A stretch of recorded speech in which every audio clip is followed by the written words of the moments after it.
Hey guys, welcome back to my channel. Hope you guys are doing well. So in today's video we are going to be talking about how to trust again after you have been hurt, betrayed, cheated on, lied to, abandoned, and the list goes on. If you are a human being, if you have red blood, it is probably you. So you guys, I understand that maybe a 20-minute video will not be enough to be able to help some of you with 20 plus years of trust issues, and that is the reason why I want to introduce you guys today to BetterHelp. So BetterHelp offer access to licensed, trained and experienced psychologists, marriage and family therapists, clinical social workers and board licensed professional counselors. BetterHelp will assess your needs and match you with your own licensed professional therapist. So if this topic of trust or any other area in your life is really holding you back from having a life that is full of joy, I highly recommend this service to you. I must say though, this is not a crisis line. This is professional counseling done securely online with your best interest at heart. With BetterHelp, you can get matched with over 3,000 board accredited counselors with over 38 million counseling sessions. And I really love this because you get to choose who you feel will best suit your individual needs. BetterHelp also have a faith-based counseling. So if you feel more comfortable talking to someone that shares your same beliefs and your values, that service is also available to you. This service is available to clients worldwide. You can log into your account any time of the day and send a message directly to your counselor. You'll get thoughtful and timely responses from your counselor, also the opportunity to have live video chats with them. So none of that waiting around in a waiting room like you would do traditional therapy. So BetterHelp is committed to facilitating great therapeutic matches. So if you want to change your counselor at any time, you are more than able to do so. So the great thing about BetterHelp is they are a lot more affordable than traditional offline counseling. So if you are ready to start living your happier, more joyful life today, check out betterhelp.com/BreenyLee. The guys at BetterHelp have given you guys 10% off your first month on BetterHelp. So go ahead and click the link in my description box. I wish you guys joy and happiness. But let's get right back into the video. Because the truth is, no matter what you do, no matter how you try to protect yourself, you are going to be hurt or offended in one way or another. It is totally unescapable. And the crazy thing about trust is that you don't realize how much not trusting affects every area of your life. And I feel like I didn't realize how much of an untrusting person I was until I actually got into a serious relationship. And I thought I was the most trusting, open person in the world, but a relationship determined that was a lie. But the automatic reaction of being hurt is to not trust. So most people who have been hurt in one way or another, doesn't matter who it was, doesn't matter when it happened, doesn't matter who you was when it happened, you're going to hurt. You're going to stop trusting. Because let's think about it. Let's think about a child, for instance, right? You're 5 years old and you're so naive to the world. You've never really been hurt before, right? And then one wonderful evening, you decide to go and put your hand on an oven and you get burned. Okay, so doing that action caused you pain, right? So then what happens in that child's mind? That child is probably never going to do that again. And every time the child looks at the oven, they're gonna have such bad feelings about it. It may even cause them fear, right? They may never even want to go near the kitchen again, because every time they touch the thing, it reminds them of the pain, of the hurt that it caused them. And it's a bit like us, right? If you've been in relationships and you've been hurt, maybe once, maybe twice, maybe 3 times, it doesn't matter how many times, if you have experienced a hurt, you are going to be weary of the whole thing altogether. And I have a feeling that a lot of you watching this may be at that point. You just don't want to try again. And I made a video about the hoe phase, right? And a lot of people choose not to go into a relationship and stay on the outside, but because they still want their needs met, they will go into a hoe phase or go into situationships or go into something that's not too serious, because they feel at the risk of playing it safe, as in not actually getting into a relationship, not actually committing to anybody, is actually going to protect them. And the main reason why we don't trust is because we want to preserve ourselves. It's called self-preservation. Self-preservation is that funny thing, right? On one hand, it actually works for you because it does keep you safe from harm, right? But on the other hand, it can really hold you back from actually committing. And I spoke about this when I talked about the difference between intuition and insecurity. Our intuition, our inner person, our spirit wants the best for us. So our intuition will whisper and say, this is not right, get out. But it will be a calming voice. Fear, on the other hand, has no evidence that this particular situation is going to be a bad one, but you jump out before you even get into it. And I remember before I actually got into a relationship with my partner, I posted this meme on Instagram, and that is literally how I felt, right? And he even jokes about it, and that's literally how I felt. Like, I want to be in a relationship, I want to be in a serious relationship. I'm not sure if what I'm experiencing is really what it is. I'm not sure that what I'm experiencing and the good that I'm feeling and the love that I'm feeling is really going to happen. Like, it's going to go all the way. I had that fear that I wasn't sure, right? So even though my partner never gave me any reason to doubt him in the beginning, I had preconceived fears and concerns and worries, and I wanted to preserve myself. Because one thing I don't talk about, the reason why I was single for a long time is because, one, I never found someone that I was worthy of me ever committing or claiming, period. And two, I always made sure I didn't give myself to them, right? I always made sure that the people that I was dating, I never gave myself to them. I barely gave them 50%. So now entering into a new relationship whereby this person is a safe place, me practicing only giving 50% or 40% to a person, I was still playing that same game when I got into a new relationship. I was fearful, so I was testing, and I was testing to the point of destruction. If we spent 5 nights talking at the same time, texting at the same time, and one night he doesn't, I'm gonna be like, yo, what's going on? Like, is everything okay? Like, is everything okay? You're gonna tell me, right? You'll tell me if everything wasn't okay, right? So you kind of get into that mode of like fear. That's what it is. It's just fear. Like I was saying, what worked when I was dating unserious people wasn't going to work when I was actually dating someone that was very serious about me. But right? Even though they were showing up their whole self, I wasn't showing up my whole self because I was still trying to keep parts of myself back. Being in a relationship for almost 2 years, I can't say that I fully gave myself to him in the first year, let alone the first month. It was probably almost a year and a half in, where I actually said to myself, I'm going to give my all. Because before, I wasn't giving my all. I was pretending like I was giving my all. But when any little argument came up or any little disagreement came up, I was ready to jump ship. Like, I was literally ready to jump ship. But I think what always kept me in a relationship, even through the hard times, is his commitment. He was stable when I was unstable. And that's the kind of man that you need in order to feel safe in a relationship. So whether you have been hurt, abused, abandoned, mistreated, cheated on, lied to, taken advantage of, I'm going to give you guys some tips on how you guys can love again, try again, trust again, even after all those things have happened. And it may still be very raw to you. So my first tip is to take your time. There is no rush to trust again. There's no rush to trust again. And we must, especially as women, understand that trust is not just freely given. Trust is earned layer by layer, situation by situation, the person showing up, staying up, being consistent. These all build trust. I trust the chair that I'm sitting in because I've never sat down on it and it has collapsed. My chair has been consistent to me. I trust my chair because it hasn't failed me. It hasn't let me down, okay? So take your time with trusting. And I think a lot of women get hurt because they give their trust unearned. A person has to work for your trust. You can trust someone for the little things. You can trust someone enough to have a conversation with them. You can trust someone enough to go on a date with them.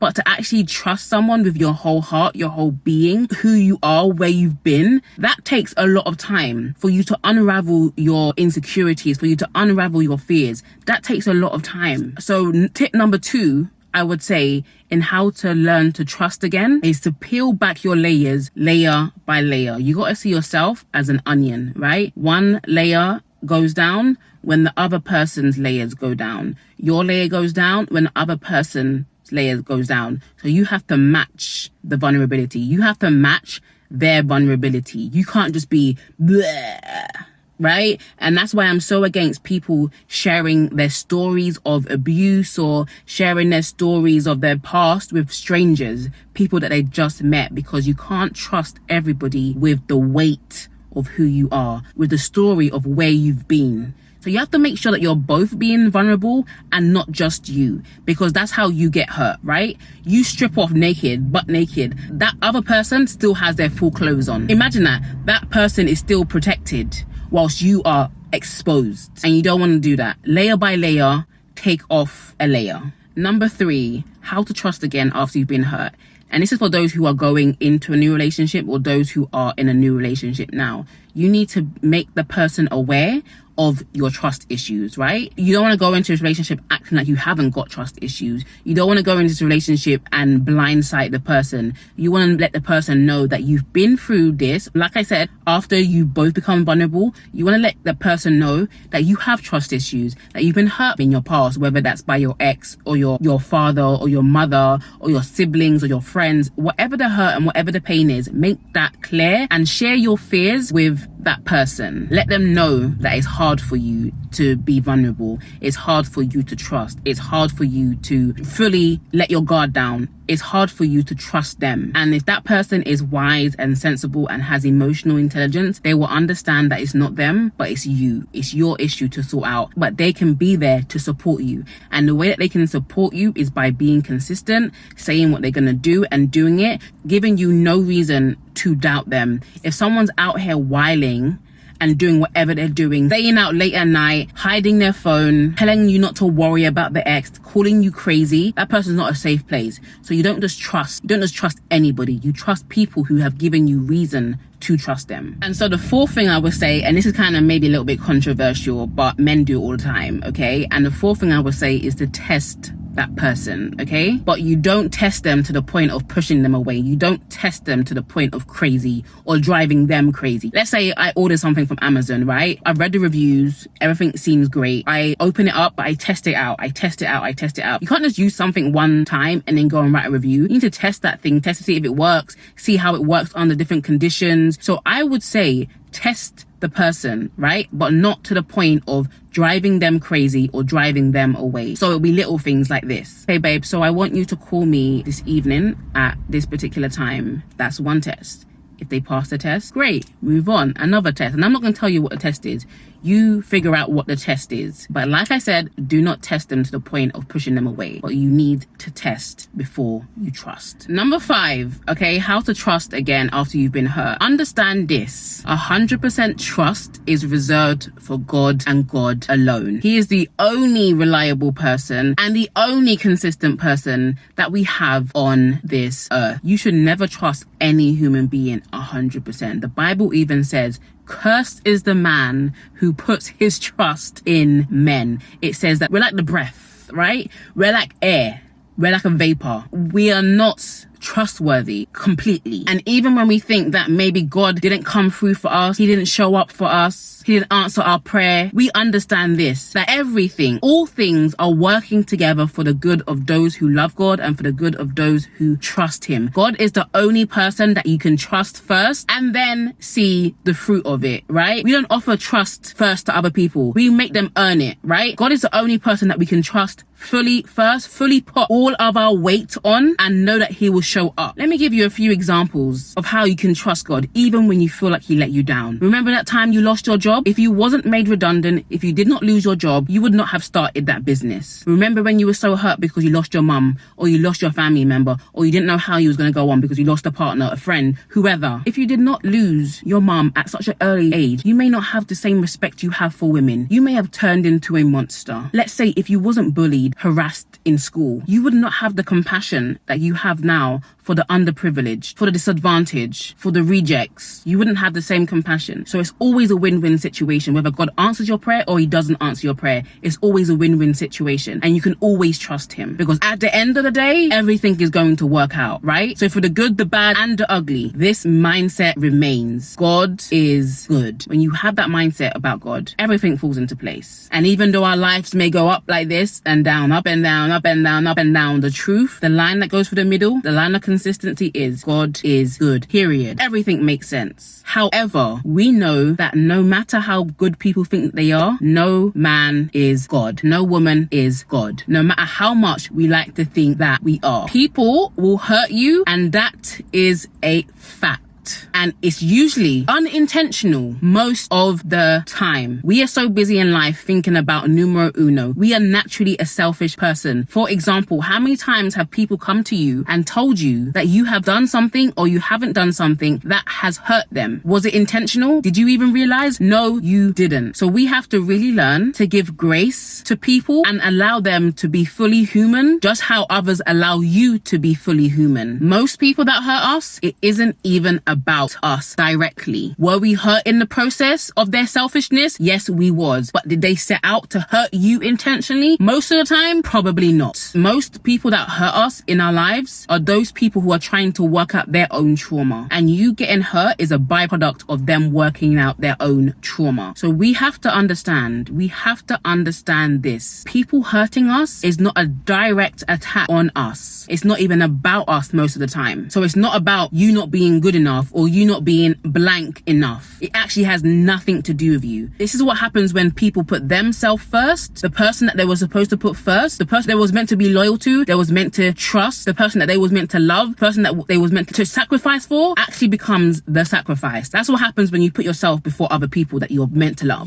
You hurt them. So we're not excusing that behavior, but we are placing the blame where it needs to be, on them and not on us. Our worth does not decrease based on someone's inability to see it. I'm still worthy. You're still worthy. Your value is still the same as it was before you got hurt. Recognize that and remember that, so you can still be worthy of love even if someone hurt you, cheated on you, abandoned you, overlooked you, abused you, didn't value you. You are still very much valuable, sis, and don't you forget that. And from this understanding, we can begin the healing process. And I want you to know one thing about healing. Healing is not linear. It does not go in a straight line. One moment you're passing the exam, the next moment you're flunking the test. Healing does not happen overnight. It is a process. So they say hindsight is 20/20, right? In 2 years, you'll look back and you'll realize what hurt you then has no effect on you right now. Even though right now it's crushing you, it still hurts so bad. It's still very raw. I always think in 2 years increments. I always think that in 2 years, this is not going to bother me. So let me go through the process. Let me trust the process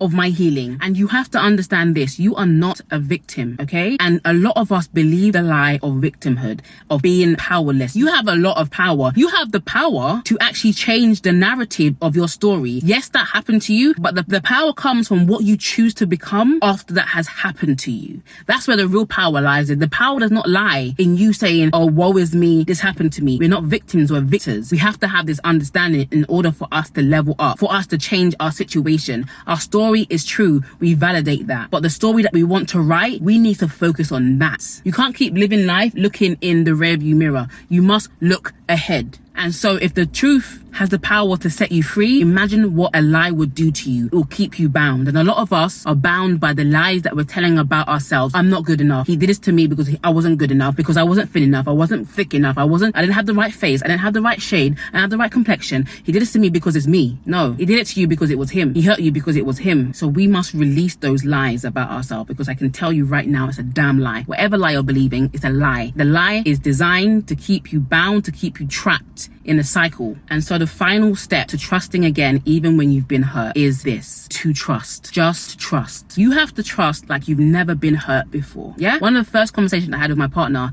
he said this to me. He said, I'm not afraid of being hurt because I've been hurt before. And so because he's not afraid of being hurt, he's now open to the possibility of whatever happens. Could he have got hurt again with me? Yes. Has he actually got hurt again being with me? Yes, he has. He has, right? But that's the process of love. Love is not pain, but a lot of pain comes with loving someone. But you have to understand, and you have to open yourself up to love, to trust again, because you don't know what making that one decision today can do for your future. Let's stop trying to self-preserve and let's jump out and grow our wings on the way down. Like I said, make sure the person that you're going to trust is a trustworthy person. Make sure that person has proved to you their trust. Don't just give it freely. Test the person. See, give it time, right? Unravel, become vulnerable. Let the person become vulnerable. But you have to make a decision today that you're going to trust like you've never been hurt before. And like I said, it's not about giving 100% trust. It's about giving most of yourself, enough of yourself, in order for the person that you're with to feel safe with you. Because when you're with someone and you don't trust them, they can't trust you because they don't feel safe because you don't trust them, right? Imagine being with someone that doesn't trust you. You're not going to feel safe, right? Everything that you do for them is going to fall at the bottom. So we have to learn to trust and be open even when we have been hurt. So I want to hear you guys' stories. Do you struggle with trust? Do you have trust issues? What are the things that you're struggling with the most in your life? And when I talk about trust, it's not just relationship. I've noticed a thread in my life of not trusting, okay? And it's held me back in a lot of ways. Trusting people, trusting friends, trusting God, trusting whatever.